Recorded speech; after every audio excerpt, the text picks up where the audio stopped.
Hey, I'd like to welcome you to another episode of Money Matters Top Tips for Success, where each and every day I bring on business owners, entrepreneurs, and executives and have them share their top tips for success with you.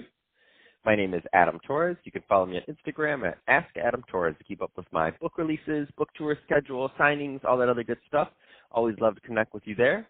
And as always, if you'd like to apply to become a co-author of one of my upcoming books, just head on over to the website, moneymatterstoptips.com, and click on Become an Author to apply. All right, so today I have Chris Osmond on the line, and he's Chief Investment Officer over at Prime Capital Investment Advisors. Chris, welcome to the show. Thank you for having me, Adam. So I'm excited to get more into what you're doing over at Prime Capital Investment Advisors. But before we do that, let's get a little bit further into your background. So how did you get started in your career and in business? Yeah, no, I think at least I think I have a very unique story in that I've known what I've wanted to do since I was a little kid, maybe 5 or 6. My grandfather got me started in stocks when I was born. He bought me IBM and then told me about it when I was about 5 or 6 years old, and I thought it was really neat that I was the owner of this massive conglomerate company. And so I started getting the paper, and this is when the paper still had tickers, and getting the tickers and looking to see how IBM did. Of course, my brother had AT&T, so I always compared the two.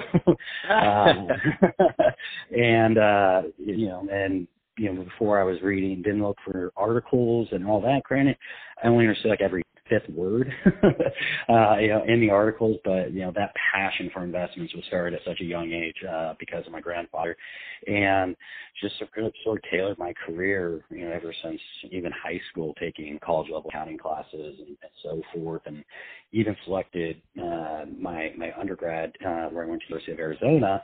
Because at their time, they're one of a few programs in the country that offered a portfolio management course. Now it's very common amongst business schools. But I got to manage a little over $6 million of our school's foundation and endowment fund.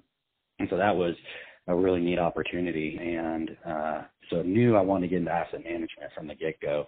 And then after I graduated, I went to work for a mutual fund company in a call center with the hope of transitioning over time. And I guess success begets success, and I realized my career was not going to really change there.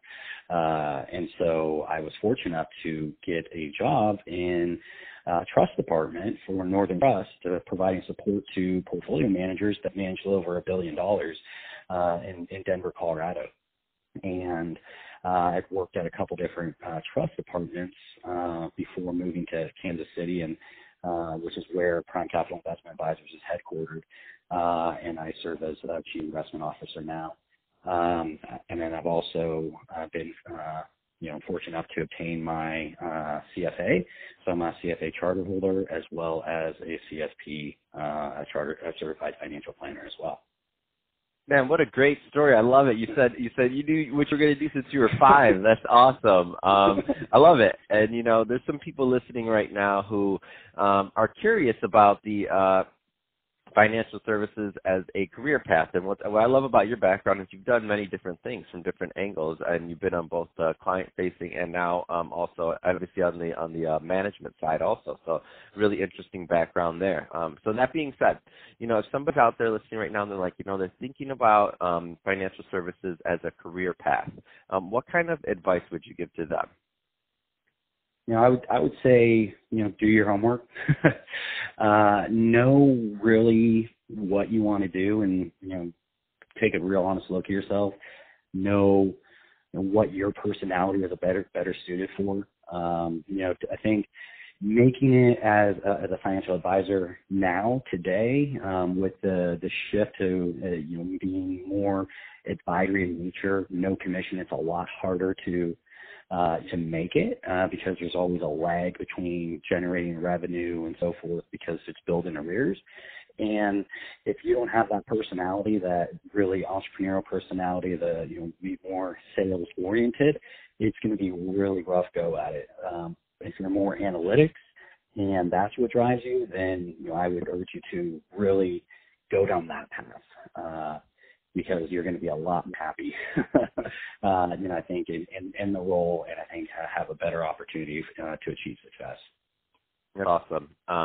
Let's switch it up, Chris. Let's get into what you're doing over at Prime Capital Investment Advisors. So first, tell us a little bit more about the business, please. Yeah, so Prime Capital Investment Advisors is located here in Overland Park, Kansas. Really, we operate under three main business channels. The first one is wealth management, so providing advisory services to individuals and financial planning and so forth. The other is qualified plan advisors, where we are serve as a fiduciary for multiple qualified plans, 401ks, 403bs, things of that nature. And then the other one is Financial Fitness for Life, which is a participant education services. So really those three business channels. The roots of our company go back over 30 years. We were previously Lawing Financial, and the two individuals that were responsible for growing out the wealth management practice and retirement practice, bought out the previous owner, and we transitioned into Prime Capital now. But those are really the three main areas in which we focus. What's the sweet spot in terms of if somebody's listening to this and they're thinking about working with a company such as Prime Capital Investment Advisors? What's the sweet spot for the type of client that really fits the firm? I think with our business model and how we're set up, it's, to be honest, and it sounds cliche, but it's really every client.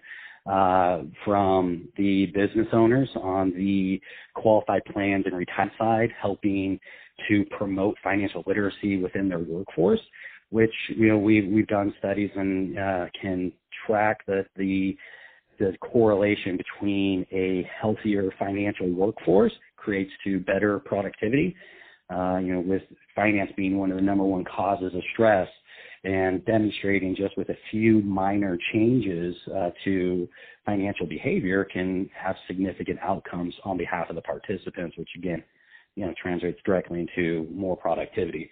So I think naturally for the business owners, which can also translate on the individual wealth side as well, to not only business owners but participants or just the general public, as we really lead with financial planning. And so we want our clients to go through a financial plan and help them create a roadmap to get from A to B. And we feel that leading with the planning versus leading with investments, that way we know what investments are most appropriate to help meet those planning goals.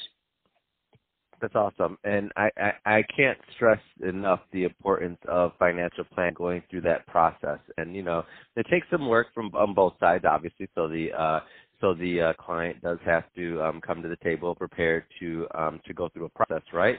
But that being said, once it's done, it just changes the outlook of what you can do with them investment-wise and going forward.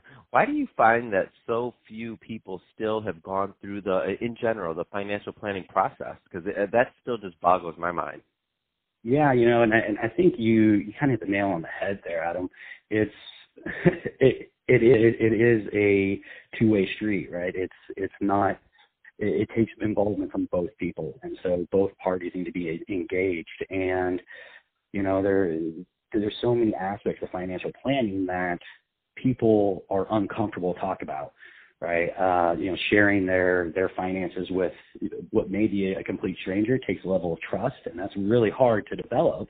And trust someone and just open up and show them your entire financial picture, especially if perhaps you may not have the best picture, maybe you have some debt, and so and you maybe not be where you want to be or expect to be at a certain point in your life. And so I think being vulnerable, it is hard to overcome. I also think that when you talk about money, it's such a visceral thing that people react differently to money, and some people just don't want to, deal with it. So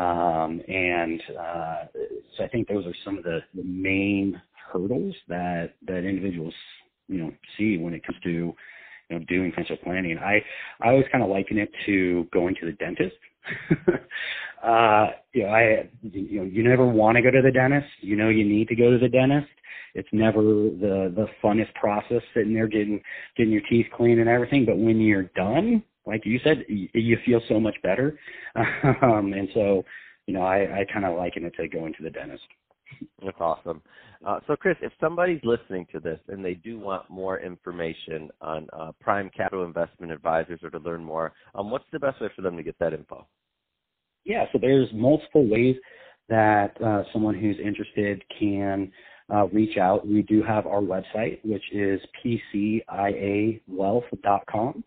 And then you can also reach out to me directly via email at Osmond at pciawealth.com. Or you can also find me on Twitter at Chris Osmond CFA, or of course on LinkedIn. Perfect. Well, hey, Chris, really appreciate you coming on today and sharing more about your background and all the great work that you're doing over at Prime Capital Investment Advisors. And to the audience, as always, thank you for tuning in. Hope you got a lot of value out of this. If you did, don't forget to subscribe to the podcast, leave me a review on the Apple iTunes Store, share this with your friends and family. I mean, do all those great things we do to support our podcasters. I really do appreciate it. And Chris, thanks again for coming on the show.